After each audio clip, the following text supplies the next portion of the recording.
Welcome to the Your People, Your Place 1200 podcast. It's 1200 because I have 1200 seconds, according to my handy dandy stopwatch, to make a point today. And I have to put a limit on what I'm going to do because otherwise I tend to talk too long. And when I do that, I sometimes get myself into trouble. But welcome. And if you don't know me, I'm David Burnside. I am the founder of Your People, Your Place. And I am really proud to be here. And this is the first, and it's always fun to have a first big job, first child, first marriage. I know something about first and second, and anyways, well, that's not important. But yeah, a first, and so here I am. I've been working on Your People, Your Place for months, and this is a labor of more than just love, and that's what I want to talk a little bit about today. Is what really spawned me to start the Your People, Your Place community and the website, and what I'm hoping to bring to you, the audience, and the members, more importantly. So, to really figure out or go back to what kind of lit the fire for this, you have to look a little bit back at my career, and you can see on the Your People, Your Place website, I have a bio, and it goes into a little bit of my history. But I had a career going, and that career ended in a not so great way, with not so great timing, and it left me, um, well, a little beat up, a little shaken, to say the least. And it's taken me and continues to take time, and for me to recover from that entirely, to be honest. And but I have to say, one of the things that I absolutely loved about the career that I was in was all the peer support I used to get from the industry that I was in. And without boring you with the details, I had constant peer groups around me. When I started in my 20s, a lot of my peer groups were these sales reps that we worked with.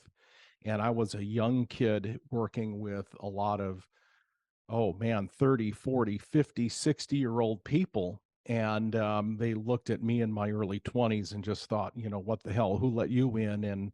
But I really enjoyed those relationships, especially some of the early ones, and some of the influence that those reps had over how I was going to go about my job and develop as a manager, because I started in a management position way back in my 20s. So that was something that was always very important.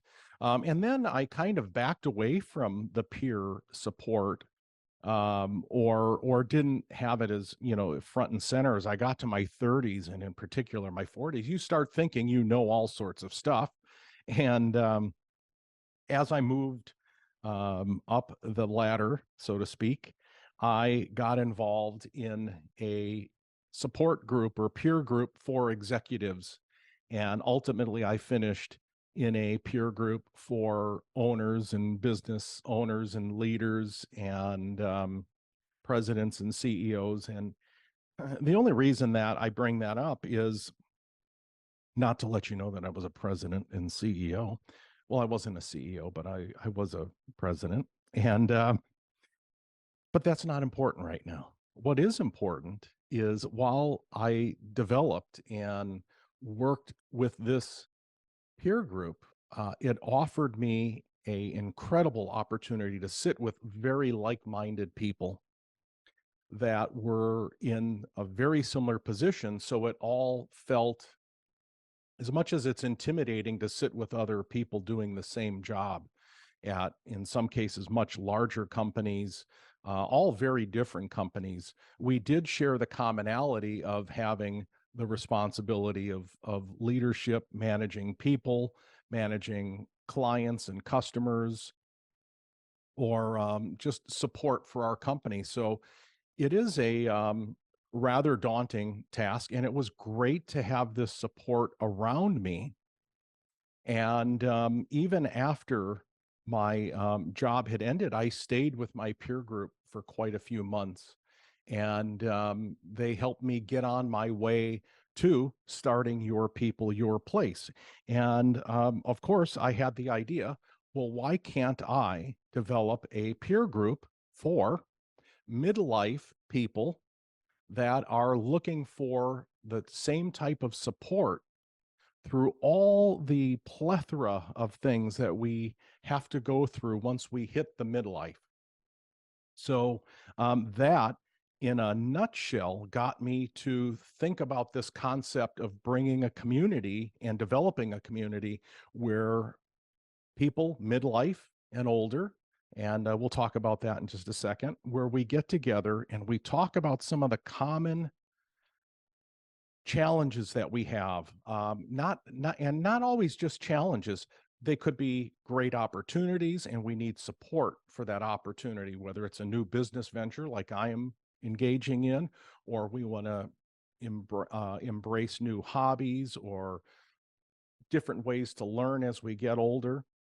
There's all sorts of support that I'm finding the midlife audience, that would be you and I, that we need.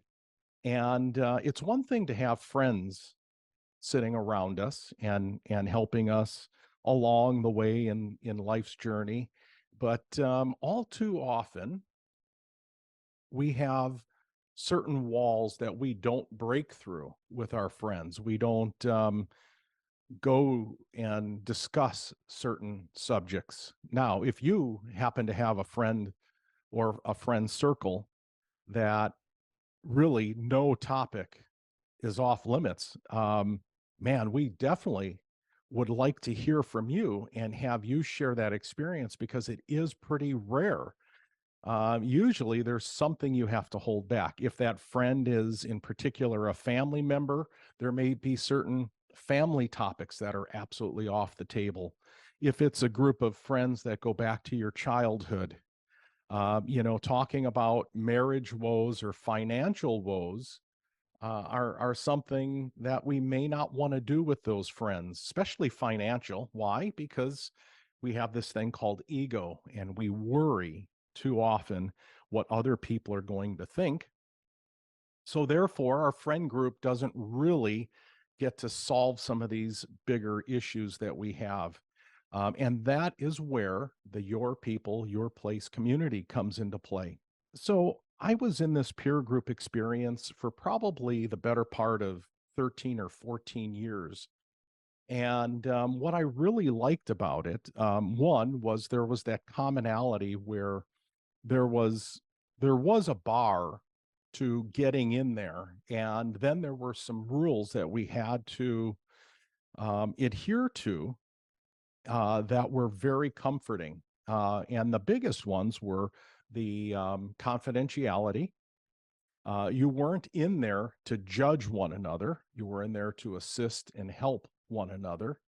There was no politicking and really belly aching for the sake of belly aching was not really permitted. So it had some really nice rules where you could go in and you could present a challenge of something going on in your business, and the group would ask questions for a period of time and help you, give context to whatever this challenge is.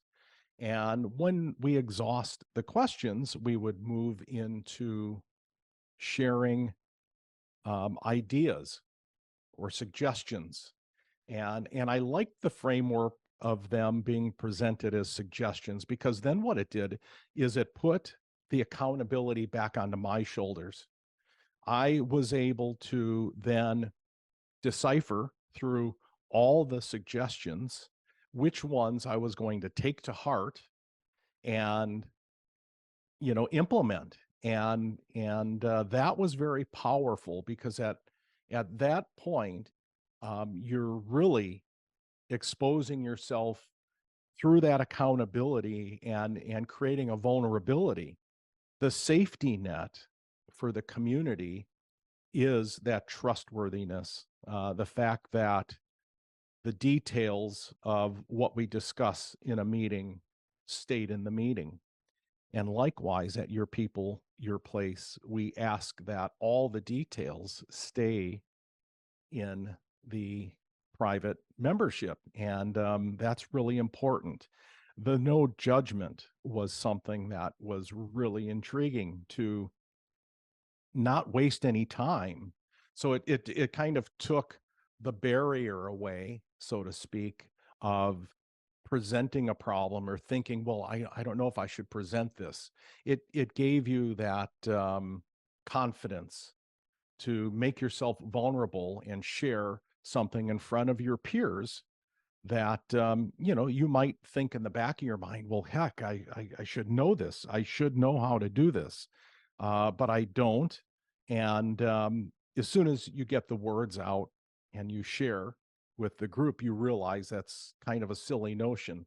That not only in lots of cases, when you present a problem, not only does it relate to a number of people at the group in the group, it may relate to the whole entire group. They may have a similar situation. So there's a lot of parallels of things that we go through in life. And having a safe community and a safe place that you can come to share some of these things are, that really is the inspiration for your people, your place. And the other key component of your people, your place in the community. And if you check out the website, you'll see on there that we really focus on this word joy. And joy is so different than just happiness. And let me just give you a small example. So, you've met, and I'm sure we can all picture in our mind somebody who is always happy and up and positive, and that's great. That's inspirational. Those can be very fun people. Uh, but if we go home and we think that that is all that is to that person, they're just happy, they have no problems, and that's what we tend to do. We tend to go, wow, they're really. We use that word lucky, and we make that quick judgment. What we don't know is what's really going on in their heart. What are the heavy things that are going on? And again, because very few relationships allow us to be 100% truthful and honest, you don't know what their heavy lifting is. What is the problem that's plaguing them? Are they hiding a health issue? Do they have financial issues, marital issues, sexual issues? Um, you name it. I mean, these are the things that we have to deal with in life. And, um, do they have frustrations that they're keeping in, but yet they have that outward appearance of happy? So that's why I really like the word joy. Joy is something that really touches even on the spiritual part of us and how we live. And again, it's the stuff that touches our soul, touches our heart. And I think joy, I would rather walk into a room with a lot of joy in my heart and enough happiness. But I think it's the joy that truly leaves an imprint on the room. Happiness is great, but it's hard to keep that up all the time. And to get at that joy, I happen to believe that your people, your place is a great way for midlifers to get together and share some of the challenges of the midlife. And let's just quick talk about that for a second. The midlife is we're looking around 45. So congratulations if you're in your mid 40s, and upwards of, really no limit but really kind of that, I think there's a lot of things shifting underneath our feet in our late 40s to around 60, 65. Obviously, when we start moving into our 60s, we're thinking about the latter part of our career.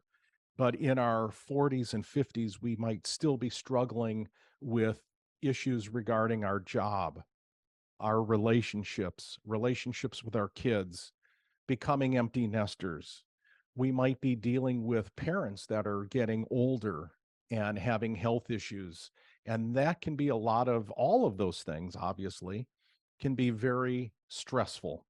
And that is why I happen to believe that this community is a great conduit for us to find our inner joy because we can come together and talk about some of these things. And so let's ping pong. Let's go backwards a little bit to the peer group experience. And one of the things that I really liked about that is that as much as it might be intimidating to think about the accountability. You really can't hide from it, and I couldn't hide from it. And it was something that taught me a great amount of humility. We had a line in our group that I really hated to hear, but it is so truthful and it does apply well outside the walls of business. And that is, we just simply don't know what we don't know. And what I really liked is I was able to use the knowledge, the accumulated knowledge of a great group of leaders and use that knowledge to build my own knowledge and make me a better person, a better leader. And so much of what we talked about even touched on our personal lives in that in that uh, in that peer group. So let's move that over to your people, your place, and that's exactly what we're looking to do: is help you not only thrive personally, but we're hoping this can go backwards into your business uh, world and into your relationships, and it's so it's very deep, it's very personal. I've enjoyed this type of work over the years of being a leader of a company. I have to say unequivocally, the most dynamic part of that job was just all the different people that I dealt with, internally to external customers and vendors. I had a great opportunity to travel. So people is what matters. And at Your People, Your Place, we really want to help you find inner joy. We want you to maximize that. So, as we wind down this first podcast, I just share with you this. This is about you. This is for you. This is Your People, Your Place. And I can't wait to show it to you.